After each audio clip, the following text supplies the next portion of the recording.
화제가 된 이슈를 짚어보는 시간 이슈앤스토리입니다. 이호선 숭실사이버대학교 교수, 양재열 변호사 나오셨습니다. 네, 안녕하세요. 안녕하십니까? 안녕하세요. 반갑습니다.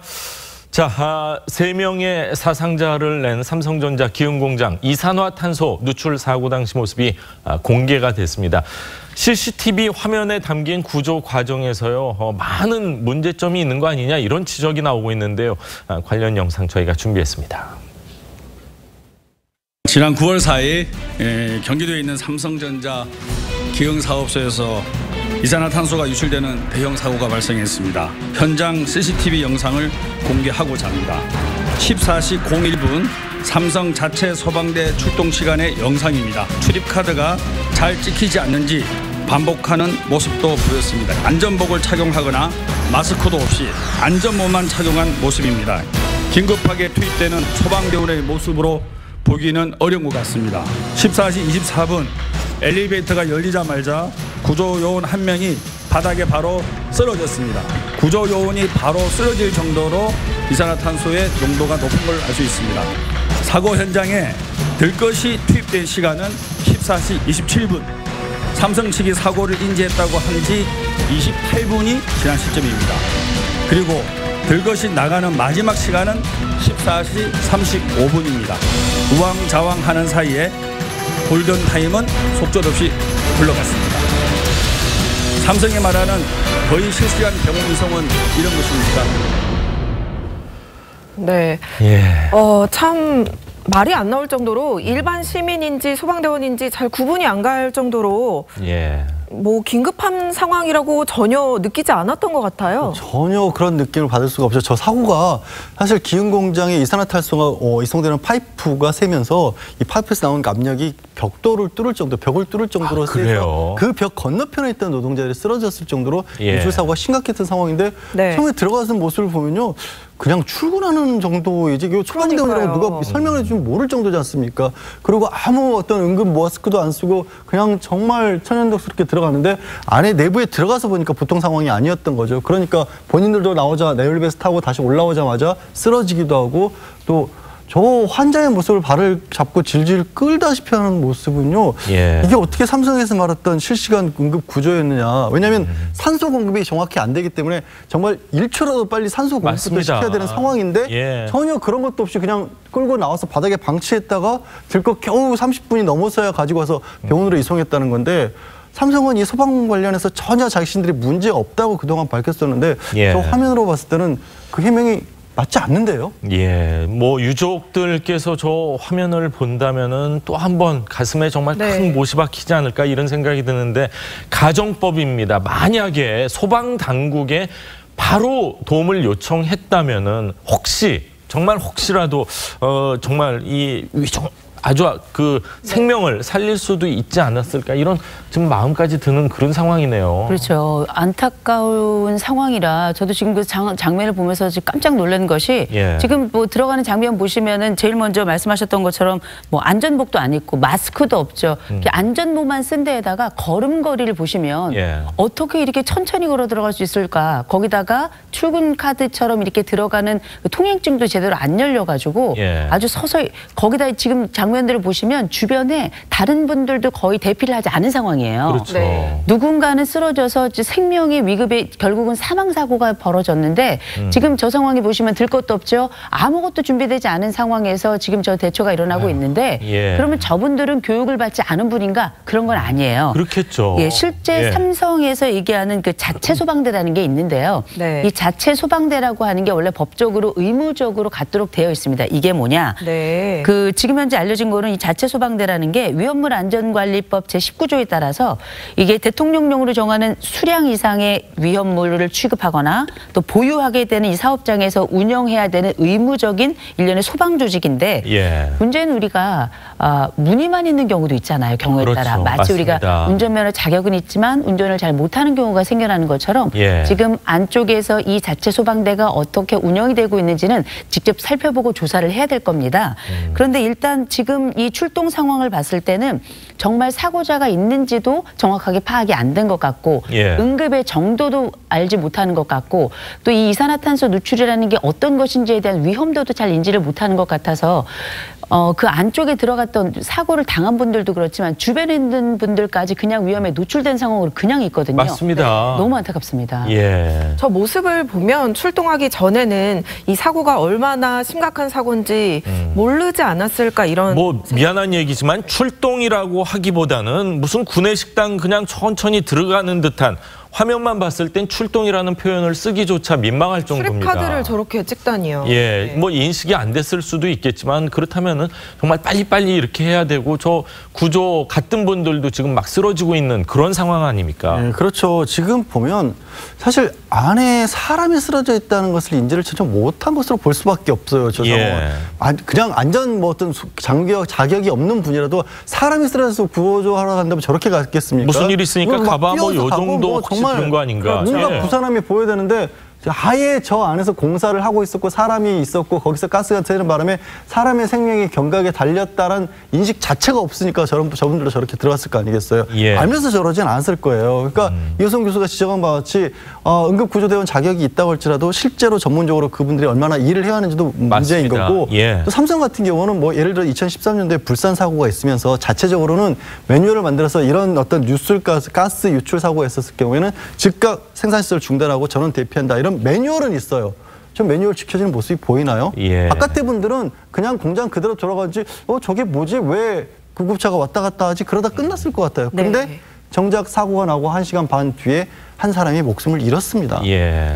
그렇군요. 국가 응급 자격증을 보유하고 있지만 실질적으로 어떤 체계로 어떤 얘기를 듣고 출동했는지에 대해서는 좀 더 조사가 필요하지 않을까 이런 생각이 드는데 자, 삼성 측에서 사건을 뭐 조금은 축소하려고 한 게 아니냐 이런 의혹까지 나오고 있는데 예전에도 이런 문제로 삼성 좀 논란이 되지 않았었나요? 그렇죠. 지금 이제 이번 같은 경우도 제가 좀 걱정이 정말 이 사고가 더 커질 수도 있지 않았을까라는 걱정이 좀 되더라고요.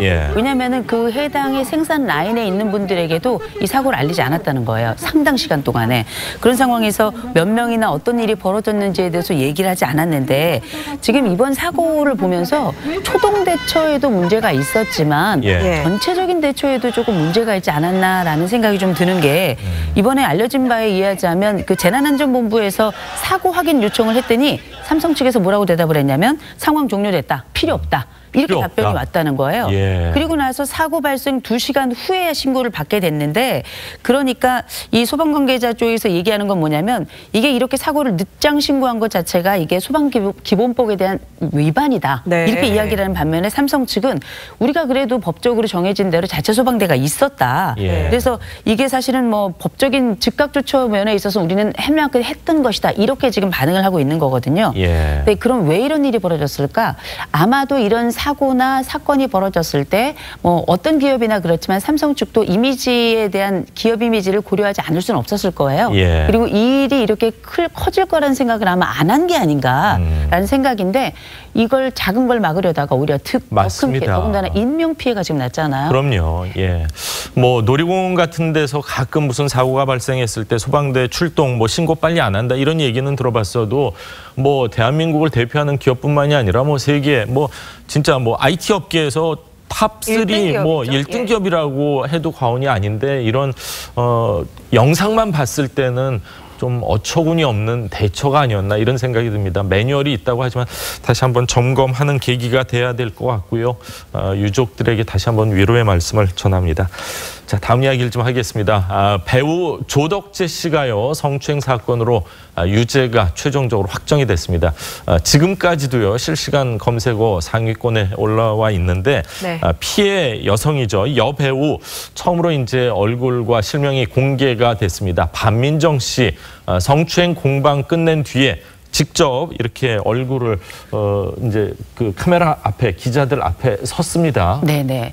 이번에 그 대법원에서 이번에 최종으로 구형이 됐는데요. 예. 강제추행 시상 혐의로 기소가 돼서 조덕재 씨가 이걸 이제 상고를 했는데 이게 기각이 된 거죠. 그래서 최종 징역 1년에 집행유예 2년 원심이 이제 확정이 됐습니다. 예. 근데 이제 지금 이 상황에서 처음으로 이번에 피해자로 알려진 여성이 실명과 얼굴을 공개하게 되는데 바로 배우 반민정 씨였습니다. 예. 이 반민정 씨가 스스로 얼굴과 또 실명을 밝히면서 뭐라 그랬냐면 이렇게 성폭력을 알리는 게 굉장히 두려웠다. 그런데 주변에 피해가 워낙에 또 심각했기 때문에 예. 30개월 동안에 나는 너무나 많은 것을 잃었고 그리고 이런 구설수에 오른다는 것만으로도 내가 연기자로서의 역할을 지속할 수가 없었다. 그러면서 이 조덕재 씨의 행위가 연기가 아니라 명백한 성폭력이었다. 이렇게 이제 이야기를 하게 됐습니다. 네. 근데 그때 상황을 잠깐 설명을 드리면 예. 이 얘기가 지금 2015년 4월에 있었던 얘기거든요. 네. 이때 이 반민정 씨와 그다음에 조덕재 씨 두 사람 간에 이 배드신이 있었는데요. 예. 이 배드신 중에서 합의되지 않은 상황에서 속옷을 찢고 또 그다음에 이제 신체 부위에 성추행을 했다. 이런 혐의로 이 조덕재 씨가 기소가 된 거였는데 2016년 12월 제1심에서 무죄가 나왔었습니다. 그렇죠. 예. 그랬다가 사전합의 없이 우발적으로 추행했다고 하면서 2심에서는 유죄가 나온 거거든요. 네. 그래서 이제 이런 과정에서 일단은 지난 그 10월 2심에서 징역 1년, 집행유예 2년의 선고를 받았는데 이번에 네. 대법원에서 원심이 확정된 거죠. 네, 참 공방이 길고 길었습니다. 한 측에서는 연기였다, 맞습니다. 한 측에서는 성추행이었다. 그렇죠. 이런 두 사람의 입장 차가 전혀 좁혀지지 않았는데요. 과거 두 사람의 입장을 직접 말한 모습을 들어보시겠습니다. 배우로서 살아온 평생의 노력이 물거품이 될 수도 있는 힘든 싸움이 되고 말았습니다. 억울하고 분하며 여전히 고통스럽지만 그럼에도 숨을 고르며 제가 할 수 있는 말부터 하겠습니다. 그건 연기가 아니라 성폭력입니다. 네. 예. 연기가 아니라 성폭력이었다. 이렇게 피해 여배우 대리 낭독을 하는 모습을 볼 수 있었는데요. 예. 반민정 씨는 조덕재 씨가 허위 사실을 말했다. 그 허위 사실로 인해 본인이 피해를 봤다. 이렇게 말을 했어요. 그러니까 이거는 이 사건, 그러니까 영화 도중에 이른바 이제 대법원 확정이 됐으니까 성폭력이 가해진 사건 말고 이것 때문에 다툼이 일어난 이후에 다른 문제를 가지고 이 반민정 씨를 공격을 했다는 거예요. 조덕재 씨가 뭐냐면 예. 네. 2014년경에 이 반민정 씨가 식당에서 음식을 먹고 잘못 좀 탈이 나서 그 부분에 대해서 민사소송을 하고 손해배상을 한 200만 원 가량을 받은 일이 있었다고 합니다. 예. 그런데 그거를 조금 잘못 내지는 좀 이상하게 방향을 틀어서 뭐 이재포 씨라고 과거에 개그맨 활동하다가 이제 인터넷 언론사를 맞습니다. 하고 기자로서 활동했던 예. 그 사람에게 이 반민정 씨 주장에 조덕재 씨가 그걸 이제 자료를 제공을 해서 이 이재포 씨가 말을 좀 바꿨던 모양이에요. 그래서 누구 협박을 해서 갈취를 했다 식당에서 돈을 예. 이런 식으로 이제 가짜 뉴스가 퍼지는 바람에 결국 또 이재포 씨도 법정 구속돼서 구속이 됐거든요. 예. 명예훼손 혐의로 예. 그런 상황인데 이것조차도 내가 이런 어떤 성폭력 피해를 호소하면서 나의 이미지를 깎아내려서 내 말의 신빙성을 떨어뜨리기 위해서 외부에서 다른 사건을 빌미로 공격한 것이다 이런 거죠. 그렇군요. 자, 근데 조덕재 씨 이제 유죄가 확정이 됐습니다. 징역 1년에 집행유예 2년이라고 했죠. 예. 근데 이 문제 장면을요 직접 공개까지 하면서 억울하다 이렇게 호소를 하고 있습니다. 뭐 사실상 대법원에서 판결은 났지만 그래도 나 조덕재는 이 판결에 대해서 인정할 수가 없다 네. 이런 분위기인 것 같아요. 네네. 지금 사실상 그렇습니다. 지금 조덕재 씨가 이번에 13일에 장문의 글과 함께 47초 분량의 짧은 영상을 함께 공개를 했는데 이 영상이라고 하는 것이 문제가 됐던 바로 그 장면입니다. 그 장면, 영화의 장면을 일부 잘라가지고 여러분들이 보시고 이게 과연 그러한 것인지 판단을 해달라 이렇게 이야기를 한 건데 실제 조덕재 씨가 이번에 인터뷰를 통해 가지고 법원의 판단을 받아들이긴 하지만 난 존중할 수 없다. 그러니까 인정하기 어렵다는 뜻으로 받아들여야 될 것 같아요. 그러니까 나는 계속해서 연기를 했다. 그 얘기를 하고 그렇죠. 있는 거지 않습니까? 그건 연기였고 그리고 네. 나는 앞으로 스스로 떳떳하기 때문에 앞으로도 나는 내 연기 그대로 해오던 대로 해가겠다. 예. 이런 입장이고 그러면서 했던 얘기가 이 법적 테두리에서 무죄를 소명할 기회가 나한테는 없어졌지만 스스로 강제추행범이라고 나는 나를 생각하지 않는다. 그래서 법원의 판결과 무관하게 나는 연기를 재판을 이어나갈 거고 내 스스로는 무죄라고 생각한다라고 판단을 하고 있는 것 같습니다. 그렇군요. 네. 자, 대법원 확정 판결이 났으면 이제 대한민국에서는 더 이상 뭐 어떻게 할 방법은 없는 걸로 알고 있는데 최종적으로는 집행유예 2년 이렇게 선고가 됐습니다. 자, 다음 이야기를 좀 하겠습니다. 유명 그룹의 콘서트 포스터가 좀 화제입니다. 하이파이브 오브 티네이저 그룹 이름인데 어디 앞글자만 따면 많이 좀 들어본 듯한 그런 느낌인데 H.O.T 콘서트 포스터라고 하는데 자, H.O.T라는 이름 단어 자체를 아예 지금 못 쓰는 상황이죠? 예, 그렇습니다. 왜 사연이 어떻게 된 거냐면 H.O.T라는 그룹이죠. 근데 H.O.T 개별 멤버들이 중요한 게 아니라 H.O.T가 이번에 처음으로 다시 20년 만에 뭉쳐서 콘서트를 한다. 예. 부활이다 이런 건데 부활한 이름을 못 쓰는 거예요. 왜 그러냐면 이 H.O.T를 1990년대에 발굴했고 스타로 키워냈고 또 한동안 이 실제 소속사였던 SM 엔터테인먼트 사장으로 재직을 했던 김모 씨란 분이 데뷔 직후에 이 H.O.T라는 이름을 상표로 등록을 한 겁니다. 그래서 그 상표권을 아직도 가지고 있는 거예요. 아, 그러니까 이거는 이 콘서트를 해서 정식으로 부활하려면 나한테도 그 상표와 관련된 권리 일정액을 지불을 해야 된다. 그렇지 않으면 이 이름을 쓸 수 없다. 이 간판을 내걸고는 그래서 H.O.T라는 간판을 내걸고는 당신들이 일을 할 수 없대요. 그래서 지금 이 해결이 안 되는 바람에 콘서트는 얼마 남지 않은 상황이긴 한데 팬들 입장에서는 아, 오빠들이 돌아왔는데 오빠를 오빠라고 부르지 못하는 그런 일이 벌어진 거죠. 그래서 하이파이브 오브 티네이저 이렇게 나온 거거든요. 약자만 앞자만 따면은 H.O.T니까. 그리고 팬들은 다 알 건 알지만요. 그래도 좀 아쉽다는 생각이 들을 수 있는데 예전에 이 H.O.T가 복귀를 할 때 지상파 예능 프로에 나왔어요. 맞습니다. 근데 그때 공연을 했을 때는 썼어요. H.O.T 콘서트 뭐 이렇게 했었던 것 같거든요. 그렇죠. 그때는 H.O.T 콘서트 이런 식으로 썼죠. 저도 그걸 봤는데 얘기를 들어보니 그때는 이 상표권을 가지고 있는 분이 뭐라고 이야기를 했냐면 이게 방송 목적으로 하고 그때는 또 무료였기 때문에 이익이 발생하지 않았기 때문에 그때는 수익이 발생하지 않아서 그냥 사용할 수 있도록 했는데 이번 같은 경우는 원래 약속이 좋은 일에 사용하고 수익이 발생하지 않는다면 H.O.T 상표를 사용해도 좋다.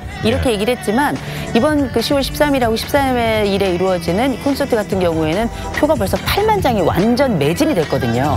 거기다가 팬들 같은 경우는 27년 만에 어마어마한 일을 두고 우리는 뭐 웃돈이 붙더라도 무조건 가겠다 이런 입장이기 때문에 사실은 이번 콘서트는 수익 사업이라고 봐서 여기에 해당되는 적정한 그 본인에 해당되는 몫을 달라고 이야기를 한다고 알려져 있습니다. 그렇군요. 자, 20년 넘게 H.O.T로 살았는데 실질적으로 H.O.T 멤버에게 이 H.O.T라는 단어에 대한 사용 권한은 전혀 없는 거네요. 그러니까 사실 그 부분이 어떻게 생각하면 야, 왜 H.O.T 5명의 우리 오빠들이 없었으면 H.O.T가 없는 거 아니냐. H.O.T가 H.O.T지. 라고 팬들은 생각하실 수가 있는데 그래서 이제 지금 이 행사를 기획한 측에서도 그런 겁니다. H.O.T 멤버들로부터 이 상표 이름 써도 좋다고 허락을 받았다. 근데 문제는요. 저 H.O.T란 이름을 과연 누가 지어서 누가 붙여서 쓰게끔 만들었냐라는 건데 예를 들어서 H.O.T 분들이 먼저 앞장서서 이런 일들을 했었고 뭐 옛날에 그런 경우 있어요. 뭐 대학생들이 가요제 나가서 자기들끼리 이름 만들어서 그때부터 그 이름으로 활동을 했으면 나중에 소속사에서 그 사람들을 스카우트를 하더라도 소속사가 아니라 그분들에게 그 이름의 권리가 있는데 이거는 애초에 만들 때부터 소속사가 H.O.T라는 이름을 딱 정해두고 그다음에 그 멤버들을 H.O.T를 만들기 위해서 모아서 어떻게 보면 키웠다는 표현을 많이 쓰지 않습니까?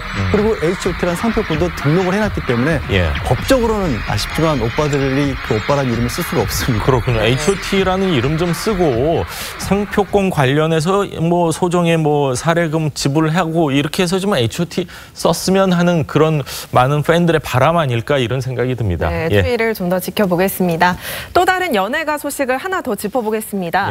유명 아이돌 그룹 출신이죠. 카라의 가수 구하라 씨가 남자친구를 폭행했다는 사실이 알려져서 논란이 일고 있습니다. 일본에서도 대서특필을 하고 있다고요. 예, 이게 13일 정도에 이제 강남경찰서에 신고를 당한 거죠. 내가 구하라 씨 남자친구인데 구하라 씨로부터 폭행을 당했다라는 신고가 들어왔고 그게 이제 우리 언론에서도 알려졌고 말씀하신 것처럼 카라가 일본에서 굉장히 인기가 좋았어요. 뭐 데뷔하자마자 우리나라에서도 인기를 끌었지만 바로 건너가서 일본에서 뭐 콘서트 같은 걸 많이 하면서 2013년도에 이 아레나 콘서트에 일본 관객이 15만 명이 들 정도였거든요. 그 이후로도 일본어로도 같은 노래들 뭐 미스터나 허니 점핑 같은 것들을 일본어로도 개사를 내서 하면서 굉장히 인기를 많이 끌었기 때문에 일본 팬들도 정말 놀라운 일이다. 왜 이런 일이 있느냐, 불안하다, 뭐 이미지가 깎인 거 아니냐라고 갑론을박이 있다고 합니다. 그럼 남자친구 존재에 대해서도 많은 분들이 관심을 갖고 있는데 이제 헤어 디자이너 분이라고 한다고 하는데 근데 구하라 씨한테 일방적으로 맞았다. 이거는 이제 헤어 디자이너 분의 주장인 거고 구하라 씨는 쌍방폭행이다 이렇게 얘기를 하고 있는데 확실히 다툼은 좀 있었던 것 같아요, 남녀간에. 네, 있긴 있었던 것 같은데 이제 처음에 신고가 들어왔을 때는 그 헤어 디자이너인 남자친구라고 하는 그분이 내가 일방적으로 폭행을 당했다 지금 그렇게 알려져 있지만 지금 얘기가 나오는 건 구하라 씨는 쌍방폭행이다. 그 이제 A 씨가 먼저 일어나라 그러면서 발로 찼다. 이렇게 진술을 하고 있고요. 오히려 그 신고를 했던 A 씨 같은 경우에는 내가 그만 만나자 결별을 선언하자 구하라 씨가 갑자기 화를 참지 못하고 주먹을 휘둘러가지고 나의 폭행을 가했다. 뭐 이런 얘기가 나오는데 뭐 그 경찰 관계자 얘기를 따르자면 뭐 폭행이라 그래서 뭐 굉장히 심각한 수준이 아니라 핥히거나 밀친 정도고 팔을 잡고 비트는 정도로 알려져 있다. 그래서 뭐 흉기를 사용하거나 아니면 신체적으로 어떤 굉장히 큰 해를 입히거나 이런 건 아니다. 그렇게 알려져 있습니다. 그렇군요. 한류 힘을 느낄 수 있는 게 어떻게 보면 정말 해프닝일 수도 있는데 일본에서도 이렇게 대석특필 정도로 나오고 있습니다. 자, 오늘 두 분 말씀은 여기까지 듣겠습니다. 감사합니다. 감사합니다. 고맙습니다.